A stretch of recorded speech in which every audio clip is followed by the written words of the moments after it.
اعوذ باللہ من الشیطان الرجیم بسم اللہ الرحمن الرحیم۔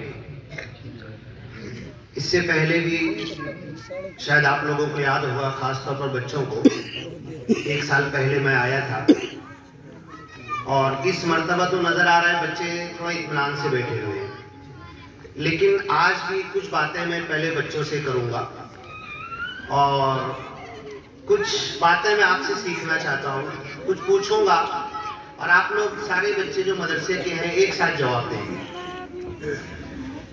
اس پوری دنیا کا پیدا کرنے والا ایک ہے، 2 ہے یا 3 ہے؟ Very good.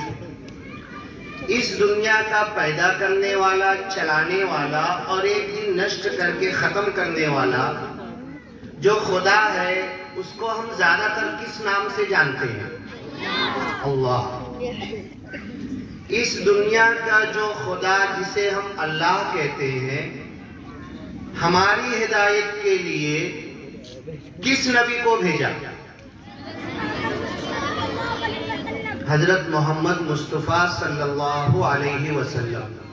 اب ایک سوال اور مجھ کو بتائیے، میرے ماں باپ نے تو مجھ کو سکھایا نہیں، میں آپ سے پوچھنا چاہتا ہوں، حضرت محمد مصطفیٰ صلی اللہ علیہ وسلم صرف ہمارے نبی ہیں کہ پوری دنیا کے نبی ہیں؟ بہت اچھا۔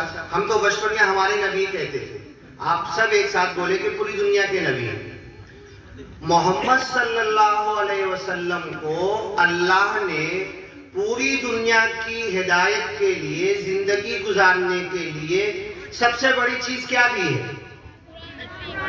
قرآن شریف دیا۔ بہت اچھا۔ قرآن شریف جو دیا ہے، اس کے اندر جو ہدایت ہے، صرف ہمارے لیے ہے کہ سارے انسانوں کے لیے ہے؟ بہت اچھا۔ تو اب آپ لوگ بے چین مت ہونا، 2-2.5 منٹ آپ کے ابو جی سے بھی کچھ باتیں مجھے کرنا ہے۔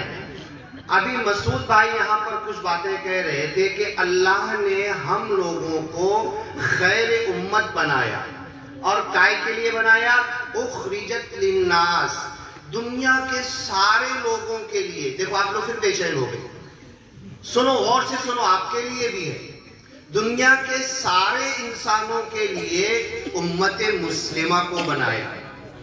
امت مسلمہ مطلب کیا؟ اللہ کے احکام کے سامنے سرنڈر، جھکی ہوئی، میری کوئی مرضی نہیں، اللہ کی جو مرضی اس کے مطابق میں چلوں گا۔ اور ہم کو کس لیے پیدا کیا؟ لوگوں کے لیے۔ بچوں پھر ایک چیز کا جواب دو مجھے، اللہ کے لیے کوئی کام کرنا مشکل ہے؟ نہیں مشکل ہے۔ اللہ تعالیٰ چاہتا تو دنیا کے سارے انسانوں کو ہدایت ان کے دل میں، ان کے موبائل میں، ان کے گھر میں بھیج سکتا تھا یا نہیں بھیج سکتا تھا؟ اب اللہ نے نبیوں کے ذریعے لوگوں کی ہدایت کا انتظام کیا۔ ہر کام اللہ کر سکتا، کوئی کام اللہ کے لیے مشکل نہیں۔ خلق لکم ما فی الارض جمیعا، کائنات کی ہر چیز تمہارے لیے پیدا کی اور تمہیں ایک مقصد کے لیے پیدا کی، لوگوں کے لیے۔ اخرجت للناس، لوگوں کے لیے کیا؟ کہ ہم انہیں ان کا خدا کون ہے، ان کا پیدا کرنے والا کون ہے، ان کو جلانے والا کون ہے، اور ان کو ایک دن موت دینے والا کون ہے، پھر سے پیدا کر کے کھڑا کر کے ان کا حساب کتاب لینے والا کون ہے، ان کو جزا اور سزا دینے والا کون ہے؟ بولو بچوں، کون ہے؟ اللہ۔ تو اس اللہ کا پریچے، اس اللہ کا تعارف ساری دنیا کے انسانوں کو کس کو کرانا ہے؟ کس کو کرانا ہے؟ پھر سے سن لو سوال۔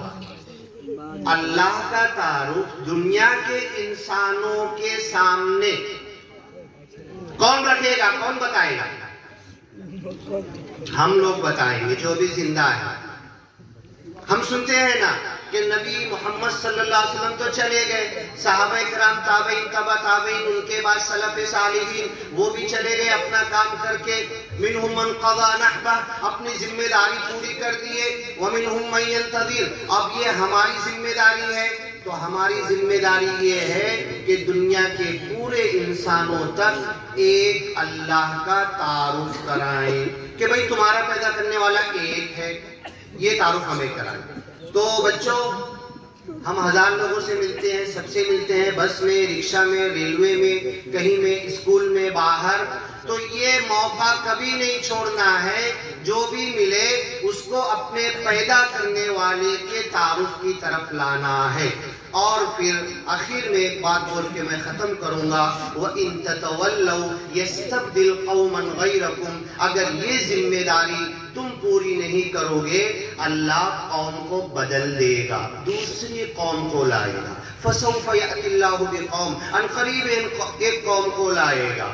صحابہ کو دھمکی دیا تھا اللہ نے، وَيَأْتِ بِخَلْقٍ جَدِيدٍ، ایک نئی مخلوق کو لائے گا۔ إِن يَشَأْ يُذْهِبْكُمْ، چاہے تو تمہیں بھگا دے، ہکال دے، عذاب میں تہس نہس کر دے۔ اور پوری دنیا پر امت مسلمہ کو اللہ عذاب سے دوچار کر چکا ہے۔ اس عذاب سے اگر بچنا ہے تو ہماری ذمہ داری ہمیں پورا کرنا پڑے گا، دعوت پہنچانا پڑے گا، اور نہیں تو اللہ تعالیٰ نئی قوم کو ابھار رہا ہے، پروان چڑھا رہا ہے، اور وہ آگے بڑھے گی، ہم پیچھے ہو جائیں گے، ہمیں اللہ تعالیٰ ڈسٹرس کر دے گا، ہمارے ہاتھ سے اپنی ذمہ داری لے لے گا اور دنیا کی دوسری کسی قوم کو دے دے گا۔ اس وقت سے پہلے ہم سدھر جائیں، سنبھل جائیں، سنور جائیں۔ اور یہ بچے تو بتا رہے ہیں کہ نہیں، اب یہ امت سنورے گی، یہ دیکھ کر بڑی خوشی سے عبد المومن بھائی، جو ایک وقت تھا یہاں پر اس مدرسے میں کہ وہ خود آنے کو راضی نہیں تھے، میرے ساتھ ایک لمبے سفر پہ تھے، وہ خود کہہ رہے تھے اب میں بھی اس مدرسے میں جاؤں گا نہیں۔ حالات آپ جانتے ہیں، بولنے بتانے کی ضرورت نہیں، بندے نے خود سمجھایا کہ نہیں۔ اور آج اگر عبد المومن بھائی نہیں آتے تو اتنا کچھ نظر نہیں آتا۔ تو بس یہ کوشش آپ لوگ جاری رکھو، اور آپ والدین، آپ جو والدین ہیں، یہ ضرور ہاتھ بٹاتے رہو عبد المومن بھائی کا، اس مدرسے کے ذمہ داران کا، اس مدرسے کے ٹرسٹ کا، ان بچوں کا آپ لوگ ضرور کرتے رہو۔ اگر میں کہتا ہوں کہ ہم اپنے دل پر لے لیے تو انقلاب ہو سکتا ہے۔ اس میوات گاؤں سے اتنی بڑی جماعت پوری دنیا میں پھیلی ہے، تو پھر سے اس میوات گاؤں سے اسلامی انقلاب کی شروعات ہو سکتی ہے، اور پوری دنیا میں پھر ایسے ہی آخری انقلاب پھر اسی میوات سے اٹھ سکتا ہے۔ وآخر دعوانا ان الحمد للہ رب العالمین۔